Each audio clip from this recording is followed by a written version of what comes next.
예, 오늘은 왜 아이를 엄격하게 가르치지 않는가라는 책이 있어요.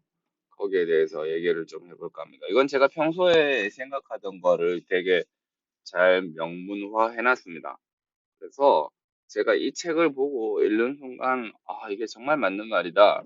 제가 평소에 생각하던 것들을 제가 평소에 생각했지만 개념화하지 못했, 그러니까 이렇게 문장으로 표현하지 못했던 것들을 깔끔하게 문장으로 표시해 놓고 거기에다가 이제 논리적 근거와 논문을 인용해서 써놓은 책입니다. 독일에 있는 한 교육자가 쓴 책인데 대단히 좋은 내용이에요. 그래서 꼭 읽어봐야 되고 우리나라의 기강이 무너지게 된 근본적인 이유이기도 합니다. 우리는 너무 이제 우리가 아이에게 관대해야 되고 사랑으로 베풀어야 된다. 이런 공상과학 소설 같은 얘기에 오랫동안 시달려서 우는 아이를 혼내는 작업, 그러니까 엄격한 아버지로서의 작업이 사실은 전무한 거죠. 여자들도 그렇습니다. 여자들이 더 심하죠. 아이가 울면 엄마가 벌써 걔 달래기에 바쁩니다. 왜 우는지 이유를 파악하지 않고 그저 달래기에 바빠요. 그러니까 부정행동이 강화됩니다. 애는 내가 울면 엄마가 달래준다. 내가 울면 사탕이 들어온다. 내가 울면 모든 게 해결된다. 그러니까 애는 자꾸 우는 쪽으로 바뀌고 징징대는 쪽으로 바뀝니다. 애가 울 때는 이유를 파악하고 그 이유가 합리적이지 않다고 생각이 되면 혼내야죠. 그리고 애가 우는데 고통을 참지 못해서 우는 경우가 있어요. 그렇게 되면 그거는 이제 고통을 줄여주는 방향으로 가든지 아니면 얘가 참아야 될 고통인데도 계속 그런 식으로 운다고 하면 그게 고통을 유지하면서 아이에게 울지 않고 인내하는 방식을 가르쳐야 됩니다. 그게 안 되면 애가 엉망으로 성장해요, 엉망으로. 계속 우는 사람, 나이가 들면 안 그럴 것 같죠? 나이가 들어도 그렇습니다. 남녀 관계에서 툭 하면 걸핏하면 한쪽이 일방적으로 울고 그러면은 상대방이 맞춰주고 그런 식으로 하다 보면 그 연애 관계는 지속이 안 됩니다. 그리고 그 자꾸 우는 쪽으로 특화된 사람들은 세상 천지 쓸데없는 사람이죠. 나중에 우울증에 빠지거나 아니면 극도로 반사회적 인물로 바뀌게 됩니다. 세상이 나를 싫어한다. 나는 가만히 있는데 세상이 나에게 왜 이래? 그런데 사실은 알고 보면 자기가 희생에 계속 요구하기만 하고 자기가 응당해야 될 것들은 하지 않는 것들이에요. 치과 치료를 할 때 저는 소아환자들에게 대단히 엄격한 스탠스를 취합니다. 이미 사랑은 부모가 많이 줬어요. 사랑이 아니라 방종을 준 거죠. 애들이 똑똑하고 영악합니다. 그래서 자기가 이득을 취할 상황이다 싶으면 툭하면 울어대요. 근데 이제 올바르지 못한 부모는 제가 그렇게 가짜 울음을 우는 아이들에게 강경한 스탠스를 취할 때 저를 나무랍니다. 치과가 여기밖에 없냐. 뭐 이런 식으로 대응을 하는 거죠. 올바르지 않습니다.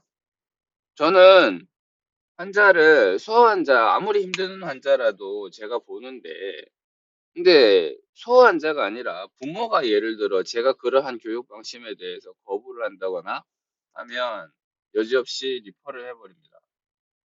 그러니까 부모의 문제인 거죠. 그러니까 애들은 10살도 채 안 된 애들에게 주입된 습관은 대단히 잘못된 것이고 그 원죄는 부모에게 있는 것이고요. 그러니까 그거를 바로잡으려고 합니다. 딸 자랑을 잠깐 할게요. 저희 딸은 초등학교 2학년인데 이제 자기가 설거지를 합니다. 제가 시키니까 하는 거죠. 당연히 처음에 설거지를 안 하려고 하죠. 그런데 제가 이제 엄격하게 네가 먹은 것들은 네가 치우고 네가 설거지를 한다. 밥 먹을 때 자꾸 흘리면 야단 맞고 흘리고 난 자리를 본인이 계속 치우게 합니다. 옷도 아무데나 벗어두면 저한테 야단을 맞고 반드시 세탁실 안에 있는 세탁기 안에 자기의 빨래 물품들을 집어넣게 하고요. 주말에는 다 같이 청소를 하는데 엄마가 설거지를 하고 제가 방을 밀고 그 아이도 방을 밀고 그다음에 일어나면 이불 개고 이러한 것들을 규율화 시켰습니다. 안 하려고 할 거예요. 집에 있는 꼬마 애들한테 그런 걸 시키면 애들이 할까요? 안 합니다. 시키면 자 오늘부터 너는 이불을 갠다 하면은 애가 이불을 갤까요? 이불 갤 줄 몰라. 고사리 같은 나의 손으로 이불 어떻게 개. 설거지 할 줄 몰라. 설거지 키도 안 되는데 어떻게 해. 그렇게 됩니다. 당연히 안 하려고 하죠. 그때 애들을 설득시키려고 하면 안 돼요. 그건 되게 무의미한 겁니다. 애들은 설득되지 않습니다. 걔들은 그저 핑계를 대거나 그저 울 뿐입니다. 그래서 규율이 필요하고 엄격이 필요합니다. 복종이 필요하죠. 이 책에서는 그런 얘기를 하고 있어요.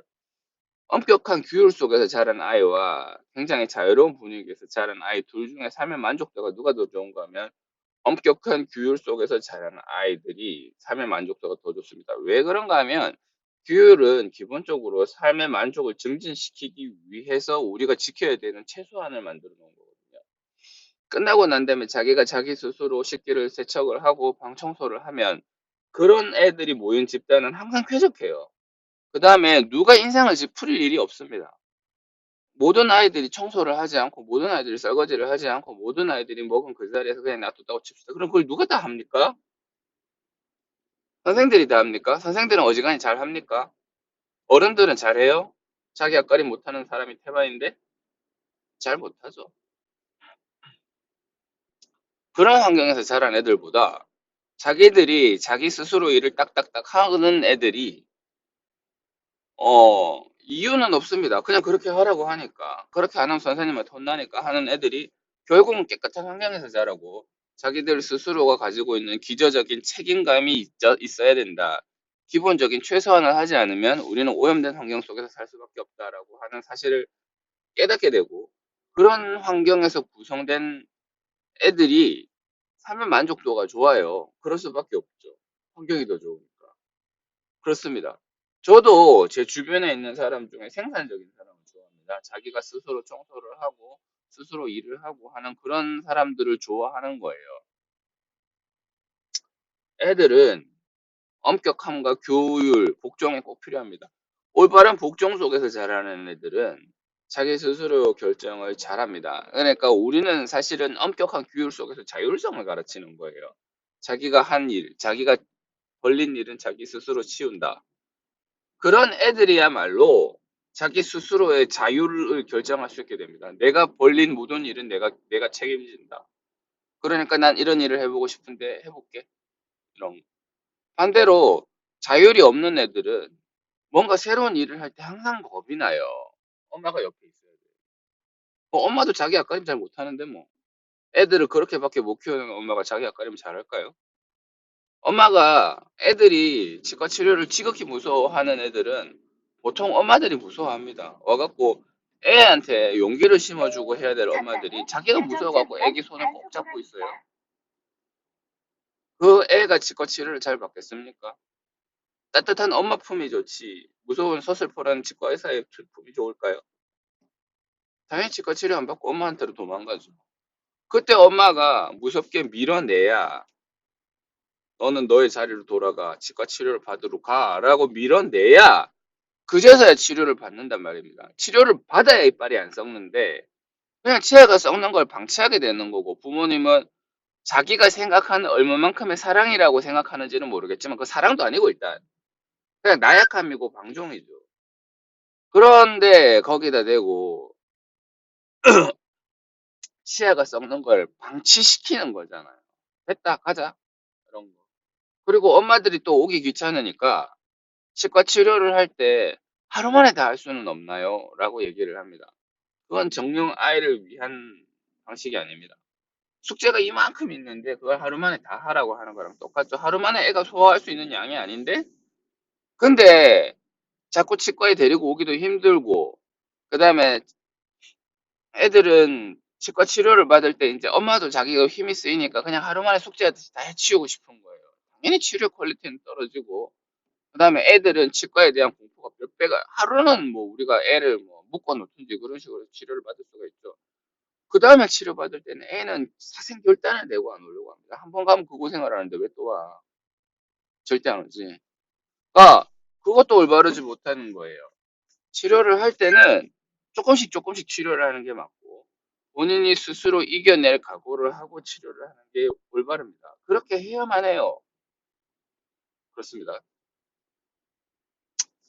어,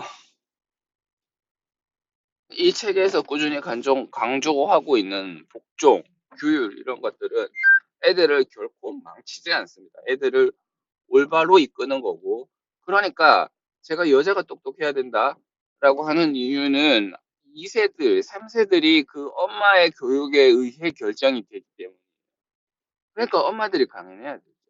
근데 엄마들이 나약한 상태로 엄마들이 자기의 스스로의 일도 처리 못하고 자기가 힘든 일을 다른 사람들에게 계속 의지하는 형태로 그렇게만 자라게 된다면 아이는 반드시 어긋난다. 그렇게 됩니다.